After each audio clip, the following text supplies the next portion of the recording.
Hello everyone. இந்த ப்ராடக்ட்ஸ்லாம் வச்சு என்ன சமைக்க போகிறேன்னு பார்க்க போகிறோம். மேகி வச்சு என்னம்மா சமைக்க போகிற அப்படின்னு நீங்கள் யோசிக்கலாம். ஆனால் எனக்கு மேகி தவிர எதுவுமே செய்ய தெரியாது. ஸோ அதனால் நான் வந்து என்ன பண்ணலாம் அப்படின்னு இருக்கேன்னா, மேகி செஞ்சு மேலே வந்து அந்த பன்னீர் வந்து ரோஸ்ட் பண்ணி மேலே வச்சு சாப்பிட்லாம் அப்படின்னு தான் பிளான் பண்ணியிருக்கேன். ஸோ அதான் இப்போ செய்ய போகிறேன். எனக்கும் ஆசை தான் சமையல் வீடியோலாம் நிறையா பண்ணி போடணும் அப்படின்னு. ஆனால் எனக்கு சமையல்லாம் தெரியாது. நானும் ட்ரை பண்ணுவேன். ஆனால் எல்லாமே சொதப்பல்ல மட்டும்தான் முடியும். ஸோ அதனாலேயே நான் வந்து சமைக்கிறது வந்து பண்ண மாட்டேன்.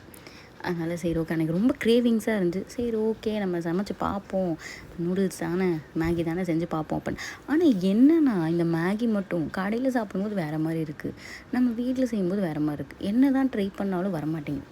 நானும் ChatGPTயில் கேட்டேன், கூகுள் பண்ணி பார்த்துட்டேன், யூடியூப்பில் பார்த்துட்டேன். ஆனாலுமே வந்து கடையில் சாப்பிட்றதுக்கும் நம்ம செய்கிறதுக்கும் நிறைய டிஃப்ரென்ஸ் இருக்குது. ஆனாலும் டேஸ்ட்டாக தான் இருக்குது. ஆனால் இது வந்து கொஞ்சம் ஹோம்மேடாக சாப்பிட்றதுனா கொஞ்சம் டிஃப்ரெண்ட்டாக இருக்குது. கொஞ்சம் இப்படி தான் இருக்கும். பட் ஆனால் டேஸ்ட் வைஸ் நல்லா தான் இருந்துச்சு. ஓகேவா, பாய்.